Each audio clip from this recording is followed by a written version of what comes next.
This is a special Trenchless Technology podcast series with your host, Sharon Bueno, managing editor of Trenchless Technology magazine. We're celebrating 50 years of horizontal directional drilling. 2021 marks the golden anniversary for horizontal directional drilling, better known as HDD. What started out as a 500-foot crossing pulling 4-inch pipe under the Pajaro River in Northern California has evolved into a multi-billion-dollar global industry. Horizontal directional drilling is critical to the installation of water, sewer, natural gas, electric, telecom, and fiber lines around the world. Our first episode of this special 3-part HDD at 50 Trenchless Technology podcast featured the father of HDD, Martin Charrington. In this episode, we feature another HDD pioneer, Dr. John Mercer, who is responsible for creating walkover locating. John has degrees in electrical engineering as well as advanced degrees and a PhD in aeronautical engineering. He once worked for the Boeing Aircraft Company after he graduated in its research group. He later joined a company called Flowmole and was tasked with developing a means to install cables and conduits underground in residential areas. He conceived and developed the guide drill, which had a contoured head for steering and a dipole transmitter in the head for accurate locating using existing cable locators. All of this created a new avenue for HDD to expand its reach. Using his aeronautical engineering background, John replaced azimuth, elevation, and tool face angle with yaw, pitch, and roll, terms the HDD industry has adopted. He left Flowmole in 1988 and went on to found his own company, Digital Control Incorporated, right from his bedroom. The product he developed was a novel locator specifically designed for HDD and eliminated the issue of ghost signals produced by cable locators. It also introduced a new way of calculating depth. He was joined by Peter Hambling in 1991, and the rest is history with DCI and its place in HDD lore. In this episode, John shares with us those early days with Flowmole and how this small diameter utility HDD market segment got its start. He also talked about how he later focused on the locating side of horizontal directional drilling and how he came to develop walkover locating, an essential and key component on the HDD job site. Here's my conversation with John Mercer. Hey, John, welcome to the podcast. Glad to be here. Thank you. Yeah, good to have you. As you know, HDD, horizontal directional drilling, has reached 50. What are your thoughts on this milestone for the industry?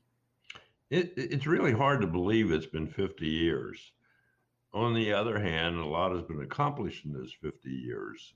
The industry has gone from specialized drilling requiring huge equipment to perform a job to where it's just everywhere. It's operating in all different types of conditions, different from small utilities all the way up to big pipelines. And it's gone from sort of cherry picking jobs in soft soils to being able to work in all different kinds of access conditions. And I think the big thing is become an international business. You're just as likely to see an HDD rig in Bangladesh as you are in Chicago. And that's absolutely amazing that HDD has become so widely accepted. When we first talked for the story in April, you were very quick to point out you were not there. You have not been in the industry 50 years. No, I have not. I picked it up, let's see, 84. So it's come up almost 40 years, 36 years, 37 years, actually 37 years this month. Oh, happy anniversary to you. But you are considered one of the pioneers to the industry for your work and what you've contributed. I mean, that's pretty cool to be considered a pioneer for such a industry that we have. Well, it is hard to believe, and thank you for putting me in that category. I appreciate that. When I joined Flowmole, that was in 1984, they asked me for a way to install electrical cables. They were working predominantly on distribution cables. And without a way of cutting the surface, didn't require cutting the surface, essentially a trenchless technique. And I just wouldn't believe that it's grown to such an incredible market. I'm really honored to be considered a pioneer in that market. It is amazing. I mean, your name gets mentioned with the ones that's like the Martin Charringtons, the Dick Melsheimers, the Ed Melzons. of the world. Who were some of the people you remember early on? Well, when I got into this business, I was not involved in any of the HDD type Mm-hmm. work. I was putting up wind turbines and we were most of them wound up in California and Alderman Pass and Tehachapi. And I was working for the parent company of FlowMol, which was Flow Research. And my background was in electrical and aeronautical engineering, so I was not doing that work. But I had kind of come up with some, products, inventions in flow research, high pressure water jet Mm-hmm. cutting, those things. And basically, I was asked to join FlowMol when they started it, shortly after they started it, to come up with this idea of how to put product in the ground without needing a trench. And I think Martin Charrington's name was mentioned, and I heard a little bit about him, but I wasn't really too familiar with his work until we got a Mm-hmm. started to get patents, and I found some of his inventions. But I think one of the engineers that had been working in this area on a contract from the Electric Power Research had some idea what Charrington had done, and he was trying to use a piece of just plain pipe with a bend in it and a nozzle Mm-hmm. in the end of the pipe, and he was connecting that pipe through a water swivel, so we could pump water into the pipe to a two-man drill. It was a hydraulically operated drill and required two people to hang on to it. And it was a test to see if we could steer something like that without a mud motor on the end, just a pipe with a jet. Well, we proved that it would steer, but it vibrated so badly it broke the pipe, and so I knew that wasn't a good way to do it. I think one of the things that what came out of it when I looked at the Charrington patent was that he had this arcuate drilling. And I think it was similar to what this fellow was trying to do, only it had a mud motor with a bent sub. And his idea was that you would put the drill into the ground at a certain angle, and the bent sub would cause it to curve upward. And then when you got to the middle of the river, it would continue upward and come up out of the ground on the other side. And I think this was an attempt at Mm-hmm. simulating that with just a bent pipe and a nozzle. I knew that that idea with just a jet wasn't going to work. And so I move on to something that would work. And but it gave me some ideas. So I think Charrington had an influence that I didn't really know it was Charrington at the time. Mm-hmm. But he's certainly a pioneer. I mean, he's kind of the first one in this Mm-hmm. industry.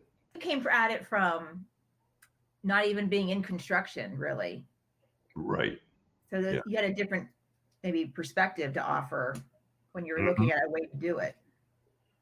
I think that's correct because I've been working on flow analysis, Mm-hmm. from my aeronautical background.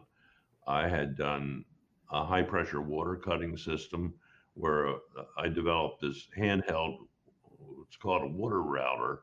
One of the other spin off companies from Flow Research became Flow International Flow Systems, went by different names, and it was a separate company. And then I got involved in wind turbines, vertical axis wind turbines. Hmm. The initial thought was we would sell these turbines to third world countries where they didn't have electrical power in some areas. And so I was given the task of designing this turbine. And it was at a time when I think Ronald Reagan was president, and he had cut off a lot of the budgets to the research labs, but gave them a budget to transfer the technology to industry. So I went down and worked with Sandia because they had designed a lot of vertical axis wind turbines. And the idea with the vertical axis wind turbine is that all the heavy components are on the ground, so you don't need a crane to put them up. I was in charge of a group, and we designed this vertical axis wind turbine that kind of looked like a giant egg beater. Hmm. And criteria for the design was that the whole turbine had to fit in a 40-foot long box, a shipping container, and no component could be heavier than what could be carried on the back of an elephant. Oh. So, so, so it was an interesting design task. About 400 of them were put up in Alderman and Tehachapi Passes in California. So it was a very interesting project. And that's what the last thing I worked on. They moved that operation to California. I didn't want to go down. So I kind of left the company for about 9 months. And then I got a call from them that they were starting up this new company. They called it FlowJet initially, and then it became FlowMole, and then eventually Utilex. Mm-hmm. And I was asked to join because they had been working on a project for the Electric Power Research Institute, a group in Flow Research. And the Electric Power Research Institute had sponsored work with a few companies, and they were looking at developing a device that could replace cables without digging up the streets Mm-hmm. and lawns because they started to look at their data. When they initially started burying electrical cables, they thought they were going to last forever. But they soon found out, that they're lasting about 20 years. Mm-hmm. They started to look at how the plant was put in the ground. And Lady Bird Johnson started a Beautify America program. And that Beautify America program, a major increase, an exponential increase in underground utilities. And so they saw, knowing that they last about 20 years, the 20th anniversary of Beautify America was in the near future. And they started to panic about all the destruction that was going to happen to the environment because of the having to replace these cables. So they sponsored research to develop a device and that would be able to replace the cables. And that device became known as the cable follower. And that was a device that they would cut the bad cable, slip the cable follower on there, and it used hydraulics to pull itself along. Mm-hmm. It had a spinning jet on the front that would excavate the soil around the cable. And when it got to the other end, they pull it all out and put with the new cable being pulled in. And that was the theory. The problem was that EPRI thought all the cables were installed according to their guidelines, where all the soil was they were put in the cables were put in nice straight lines separated from other utilities, because generally when they dug a trench, they put telephone, gas, everything that was they anticipated would be used. They put in the trench, and they were supposed to be separated in layers within the trench, but oftentimes they weren't. They were all just thrown in the trench, and I guess people figure that it's covered up, nobody will see it. Right. And so this backfill was also supposed to be sifted. So you take out all the rocks, so you don't have any rocks laying on the cable. Well, most times none of that happened. People would have an open trench and then lay the cables in, throw the old soil back on top. And sometimes while the trench was open, they used it to dispose of different things. Like we found in New Jersey an automatic transmission from a car sitting on the cable. And another place we found a refrigerator sitting on the cable. And so every time you encountered a rock or a refrigerator or an automatic transmission, you'd have to dig a pit and excavate that out and start the cable follower again. Not only that, but the cables they were replacing were cables that generally had failed 2 or 3 times. So they had splices in them. And each one of those splices, you'd have to dig it Mhm. out and restart the cable follower. It was a very slow process. And I went to one of the sites where they were cable follower work, and it just looked like a war zone. It was Mm. excavation was just potholes everywhere. It just did not look like a trenchless uh, project that had minimum Mhm. disruption to the service. Flow Mole was actually formed as a spin-off from Flow Research using a R&D limited partnership, and they raised like $10.5 million in 3 days. It was really amazing because a lot of there was a lot of promise about what the cable follower could do and get the business going, and they had a, a concept for uh, a device that could put cables underground without using other cables for guidance. Mhm. And it was a very complicated hydraulic thing that in the ground that had actuators to move the head. It had a clamshell that expanded and pushed the thing forward so it would crawl through the. And when I came into Flowmo, they already knew that concept was not viable. It wasn't going to work. So they asked me to come up with a new idea, Mhm. something that would work. And that's basically how I got into this whole business. And I didn't have the background with the cable follower. Mhm. The whole idea was the cable follower would be the main business until they could get another device going, so that they could install separate cables rather than having to use the other cable. So that was the guide drill that they developed. It's the guide drill. Uh, I came up with this idea. I knew the bent pipe. I kind of liked the idea. It seemed simple, and I like simple. But I knew the bent pipe wasn't going to work. So I thought what I need is a head that can rotate within the hole it's drilling without vibrating. Mhm. So I thought, well, look, why don't I make a contoured head? And so the head that I made was the first one was we called a banana head because it was smooth all around. Because at the time, Flomo was promoting their equipment as not being capable of damaging other utilities in the ground.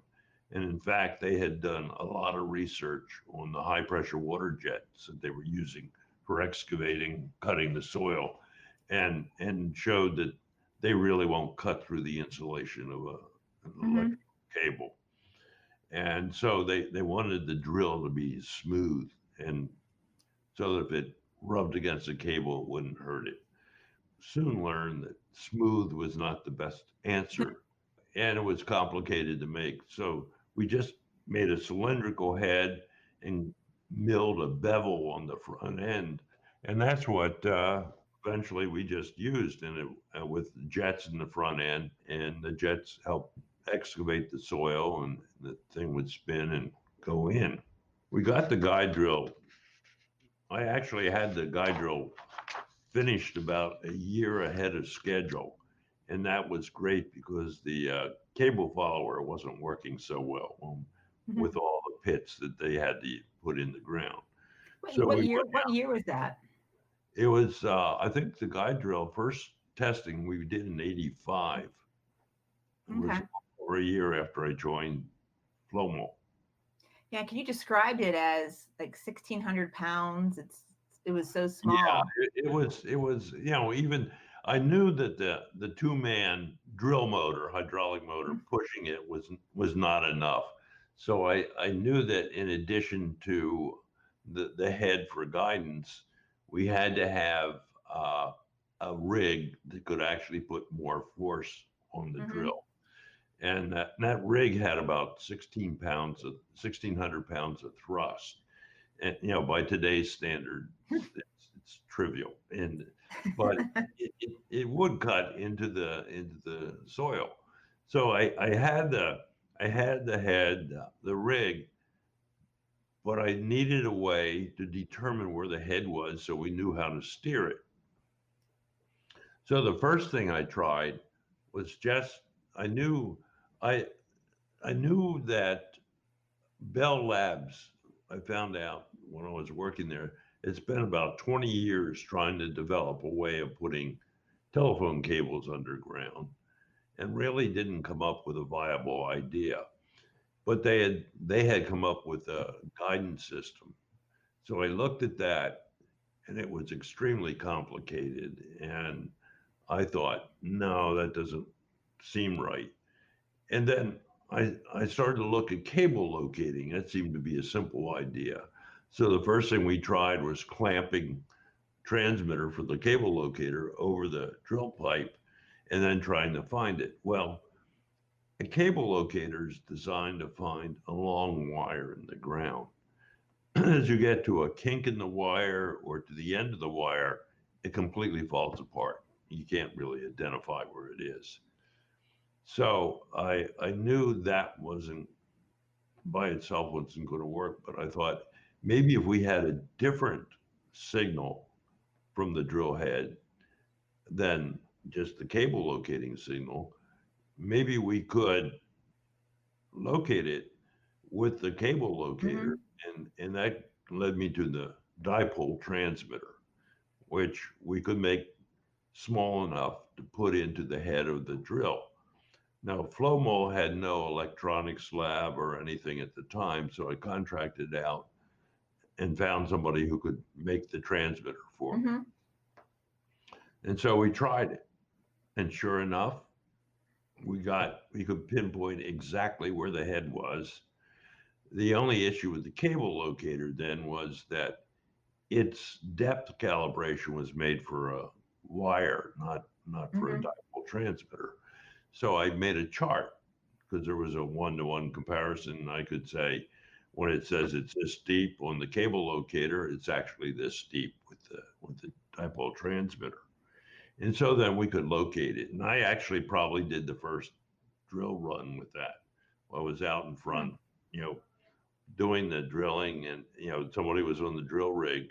In those days, we thought all the information would be handled by the person with the locator, and the drill operator would just be responding to the commands from that person. And that's the way that drilling was for quite some time. But so I made the calls. We had developed a little computer program that we could practice calls, and it would simulate what we were doing, and it worked. There were some deficiencies in it, but we managed to, with training, Mm-hmm. learn how to deal with it. The first job we did where we took the equipment was into Lodi, California.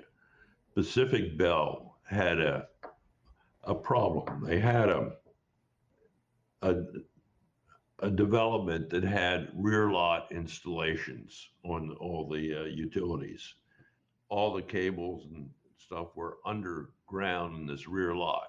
So you had two streets with homes on each street and then a lot between the homes in the back of the homes.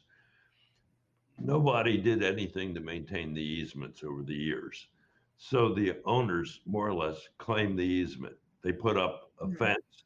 And so there's a fence along the entire easement, and right in the middle of it, separating the homes on each street.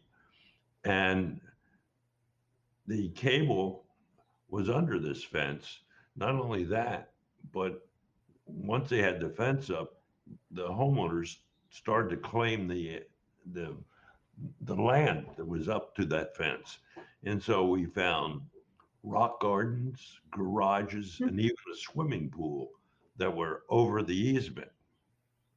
And so when the cable failed, the telephone cable failed, they didn't know what to do. So they stapled a cable to the fence and ran lines to all the pedestals along the way.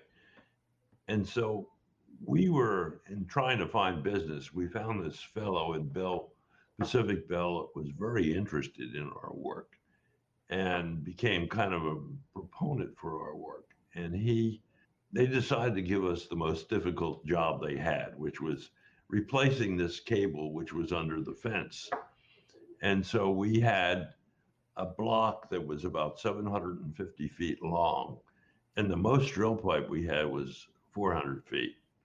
So we decided to go to one end of the block and drill from that. So we drilled little holes or potholes at each pedestal along the way, and we drilled from and went into the block through all the pedestal openings that we had created to the center pedestal on the block, and we pulled in the cable.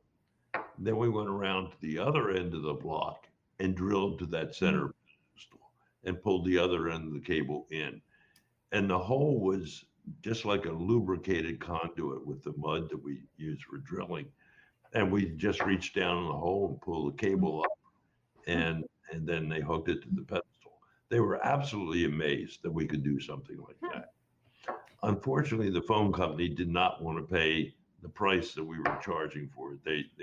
They're used to burying things relatively shallow, 18 inches at the time, and and and their budget wouldn't allow for it. So we didn't have any more phone work to do. Hmm. But the next job we got was Pacific Gas and Electric in Gilroy, and that was an interesting job. There were two transformers on opposite sides of the street, and there was a cable. I guess it was 150, 200 feet long. With the advent of air conditioning, a lot of the electric power in established Mm-hmm. developments was not sufficient to power the air conditioners in the summer with the other demands. And so they were getting brownouts. And so they wanted to put in a bigger cable between the transformers. And I don't know if they upgraded the transformers as well. But the neighborhood was really concerned because they envisioned the street being torn up, people not being able to get out of their driveways, just a real mess. And we went in with our drill. We dug two little pits by the transformers to hook up. And we started behind the first pit and we drilled all the way under the street to the second pit and came up. And in one day we were finished. And I know one point during the drilling, some woman came out and the fellow was locating in her front yard. And she said, "What's he doing?" And I said, "Well, we're drilling. He's locating the drill." She said, "Where's the drill?" I said, "Under where he's standing." And she couldn't believe that something was going on underground that we could Mm-hmm. monitor from the surface. At the end of the day, the electric company and the residents were all extremely grateful for what we had done. How did you get involved specifically on the locating side of HDD and working on just that aspect of it when you were at Flowmole? And then I know you parted ways. I think you said like the late '80s you parted ways with Flowmole, but when did you get started on the locating side specifically and focusing on that? Mark developed the dipole transmitter. I knew that there was a lot of deficiencies in the cable locator. And so when I left Flowmole, I decided that first off, I was going to develop a service drop drilling tool because Flowmole wasn't involved in the short runs. So I got them to approve my business plan of a service drop drill with an advanced locator. I looked for investors. Basically, people's attitude was this is construction. We don't invest in construction. It's low technology. I decided that, well, I can at least get started on the locator because I could afford transistors and stuff, and I Mm-hmm. was working out of a spare bedroom in my house. And I knew from my experience there were quite a few problems with locating. One of them was that the drill head orientation, as we used on the flow mold equipment, key drill pipe, and the key drill pipe would essentially maintain the orientation of the drill head relative to the chuck on the drill rig. So that worked fine until we started to get out pretty much further in distance. And what would happen is the drill pipe would wrap up. Drill head was not in the same orientation as the chuck. So that was one major problem. The other major problem was the key coupling was a weak area on the pipe, and the pipe would break at that key. What they did at the time when they got out far was to use signal strength to determine when the drill was facing up because there was a large window in the top of the drill to signal out. And so the signal changed amplitude as you rotated the drill. So they rotate a few times, find where the peak was, and then let's say if it was at that would be 12 o'clock, then they wanted to go to a 3 o'clock position, they'd give it another 90-degree turn, assuming the wrap up wouldn't change. Mm-hmm. So I knew that was a weakness. We first off it would be nice to eliminate the key drill pipe. And secondly, it would be nice to have actual roll orientation they had so we didn't have to experiment around with, Mm-hmm. play around trying to find what the orientation of the head was. So I knew on a new locator, I wanted to have roll being transmitted from the head. The other thing I knew was that it was very difficult to train an operator to hold the drill level in the ground. What they would, a new operator, their tendency would be to drill down. When they got to the right depth, they would start to level out. And by the time they leveled out, they were deeper than where they wanted to be. So they would steer up and they do the same thing steering up, and they'd wind up too shallow. And they go back and forth this way, and sometimes the drill would come right out of the center of the street because they lost control of it. So I knew that if we had pitch on the drill, we would have a much better idea of where the drill was going, and it'd be a lot easier to train operators. Mm-hmm. The problem was at the time there was no pitch sensor that was independent of roll. So I had to invent one. And basically, I used parts around the house. I used plastic pipe caps, a piece of copper tubing, and a brass tube. And I made a little vessel and filled it with glycerin and salt water. And, and it worked. It gave me pitch. I could calibrate it to give me the pitch independent of the roll. I knew that those two things were solved. The other thing that we had a major problem with was the ghost signals that would come from a locator. Because of the single antenna, when you were locating the drill head, you actually got three peaks, one behind the drill head, one over the drill head, and one from the drill head. And you had to be sure that you were on the peak over the drill head, which was the strongest peak. If you wound up on the other peaks, you were either behind or ahead of the drill, and then the depth would be wrong when you read it on the locator. So you'd have the wrong location and the wrong depth. Well, I knew that was a function of that single, it was caused by that single antenna. And so I thought if I could measure two components of the magnetic field by having two antennas at right angles to one another, that problem would go away. Design the locator with that. And because I didn't need the separated antennas, I could make the box smaller, more compact.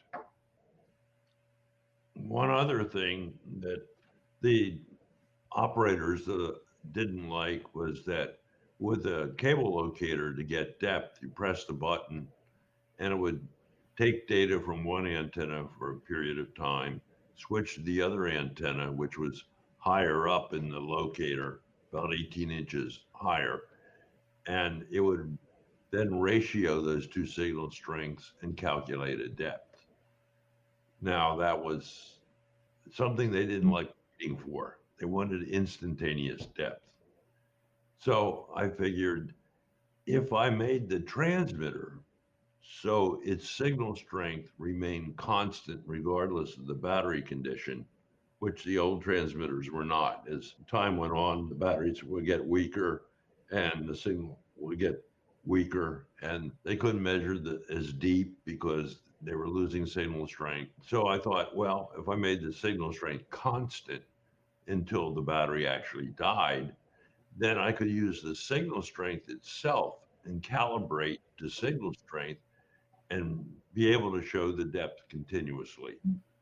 And so I did that. I later wrote a paper on it because I showed that by doing the signal strength, calculating the depth from signal strength, depth was far more accurate. If the antennas are separated by a foot and a half, at a foot and a half, let's say you have a 2% accuracy in reading it. When you get down to 15 feet, 10 times as deep, then that 2% accuracy jumps to 20%. And that's what Mm-hmm. some of the cable locator, people using cable locators to locate drills noticed that their accuracy was far less than they got. That was a real bonus. And after I wrote the paper, other people started using that. Can you talk a little bit about maybe the evolution of the HDD locating system in general? I mean, from the rudimentary equipment that you worked with early on to the sophisticated equipment that's out there today? Well, as I mentioned, the first equipment was just a cable locator. Then, when other people started to get into HDD beside FlowMall, there were locators that were brought out that were actually calibrated for a dipole transmitter, so you wouldn't need a chart. So you could read directly off the transmitter, off the receiver rather, what the depth was. And so that was the first step. Then I think some people eventually made the transmitter so it would shut off or turn on at 12 o'clock. So you'd spin it until it got to 12 o'clock. And when it got to 12 o'clock, the signal would come on, you knew it was 12 o'clock. We came out with a continuous reading of the roll orientation and the pitch orientation. So that was the next big step. And by the way, before, when I first got into this business, the terminology was azimuth, elevation, and tool face angle, taken from the oil drilling industry. But Mm-hmm. because of my aeronautical background, I changed it to yaw, pitch, and roll. And that terminology has stayed with the industry. I also, because of my aeronautical background, said that the drilling was really pterodynamics. And that didn't stick, but the all did. So, anyway, we came out with the roll pitch orientation, and then eventually we added temperature and battery status to it so the locator could read that. Then we came out with some people came out with remote displays. Mm-hmm. Then we came out with a remote display that actually had a homing feature to it so that we could lay our locator on its side on the ground and the drill operator could see left, right, how to steer, Mm-hmm. get the tool to go under the box where it was laying on the ground. And so that was a big thing. People could actually lay the box ahead of the drill and use pitch to hold the drill level. Then, then we introduced new features using essentially the shape of the magnetic field instead of just the strength of the field.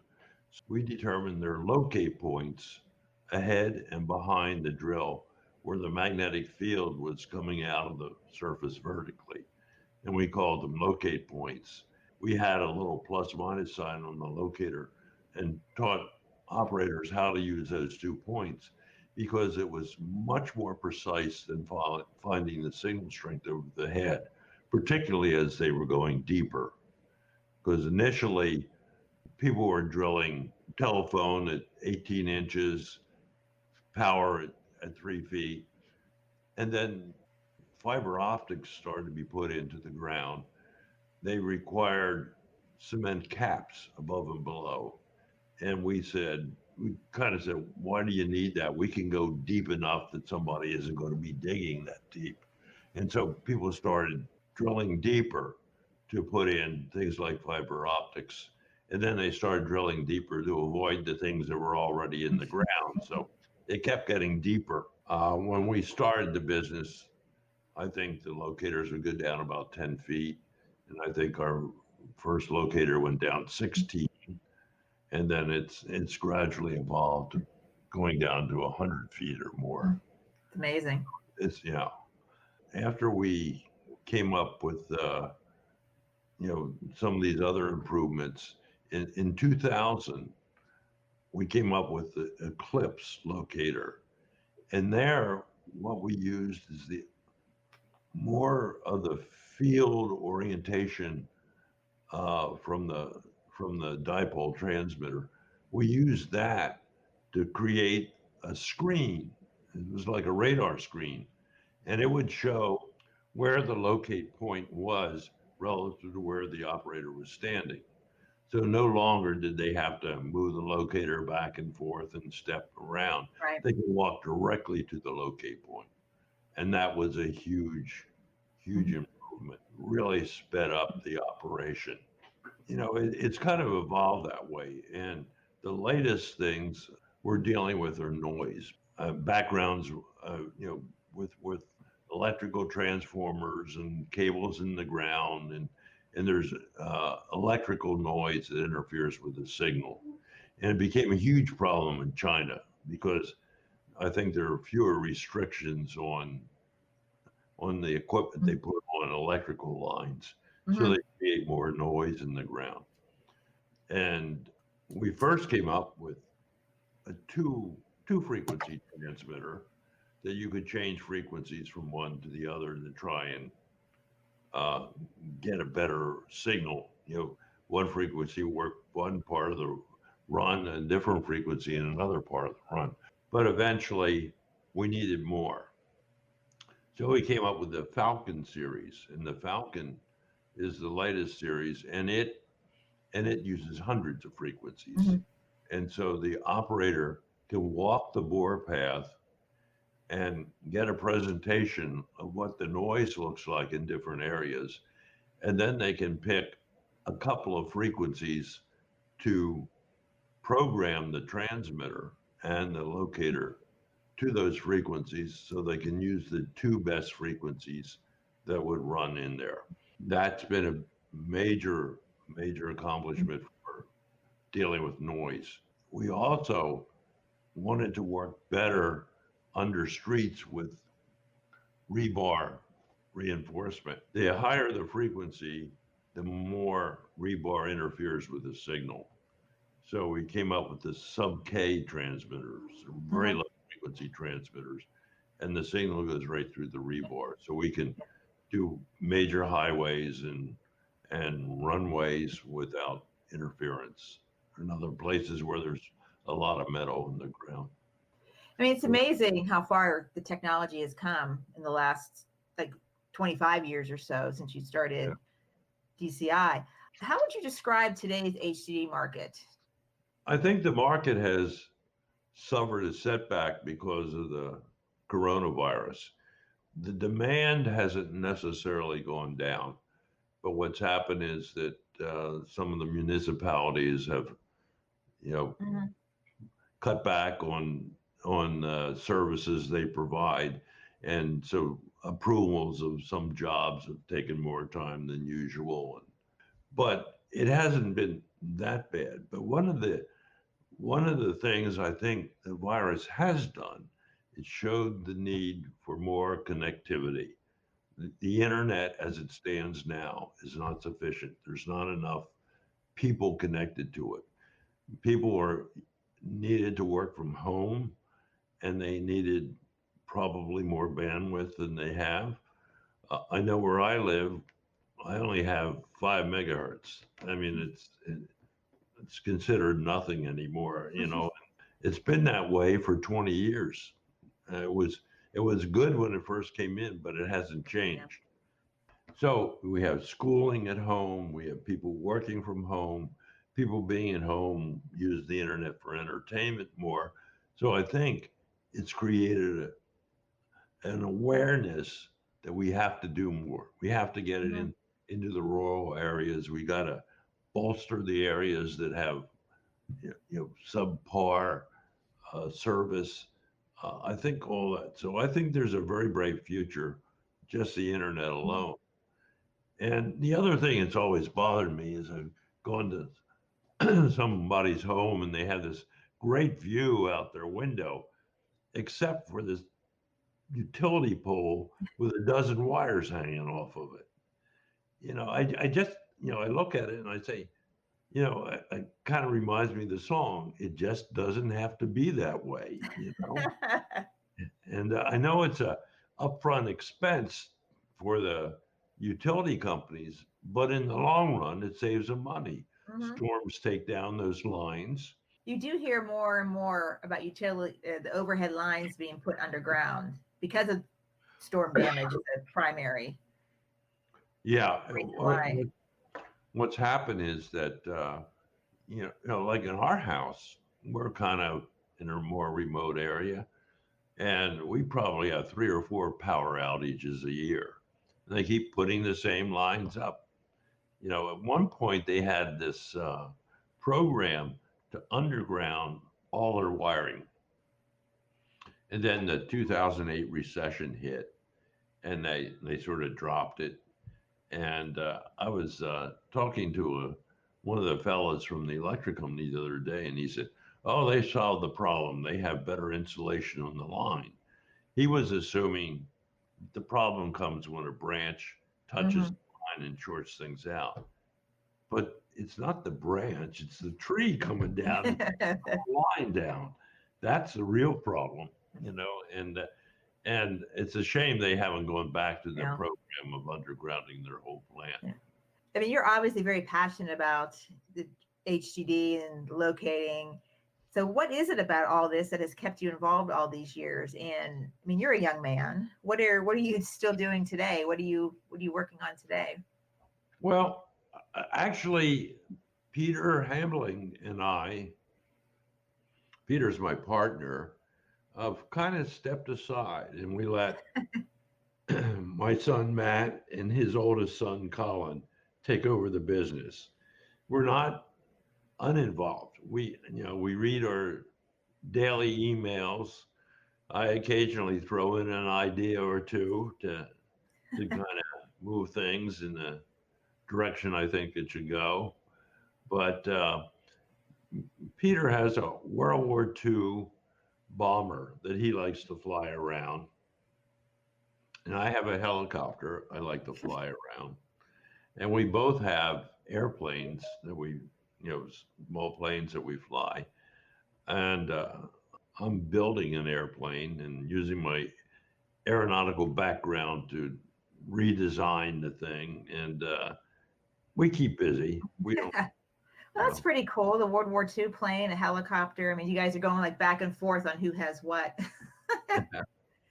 You're yeah, building. He's building the plane. You're building a plane. yeah. What do you think's ahead for the directional drilling industry going forward? You see good Well, times ahead for them? I mean, I know it's all cyclical. We get that. Any kind of industry is cyclical, but they always talk about directional drilling being there's two sides of it. There's the pipeline river crossing aspect of the industry, and then there's the telecom utility fiber industry. What do you see? What future do you see for both of those? Well, it's interesting. Over the years, I've noticed that some of the big rigs have gotten a little bit smaller. They've been smaller, and some of the small rigs have gotten bigger. And so while there was that division at one time, it's more of a spectrum from small rigs to big rigs. It's just gone that way, and so that there's just a range of things that they're undergrounding now, and they need different size Mhm. rigs for different applications. The introduction of the two pipe rock drilling to replace the mud putter was a big, I think, step forward. The automatic loading of drill rod was a big step forward that made the handling the heavy pipe a lot easier. Mhm. And it also was safer because it was very easy to get someone hurt moving those big pipes around. So I think there's an evolution. I think there's automation is going to come in soon, and people are going to start to take some of the human process out of there, make it more automatic. There's always going to be a need for human decision. There are some things that don't have to be done manually that can be done automatically. So I think it's ever going to evolve. We're going to do our best to keep evolving the locators, and the drill manufacturers are going to keep evolving the drills. Well, we'll have to see what the next 50 years holds for directional drilling. I'm sure you'll still be here working away. Well, I hope so. Yeah. Well, that wraps up another Trenchless Technology podcast. I want to thank John Mercer for joining me today and sharing his stories. To learn more about all the goings on in the trenchless world, as well as HDD turning 50, check out our latest issue of Trenchless Technology. You can find it in your mailbox, inbox, or online at trenchlesstechnology.com. This has been a Trenchless Technology podcast. To hear more of my conversations about the trenchless industry, go to trenchlesstechnology.com/podcast.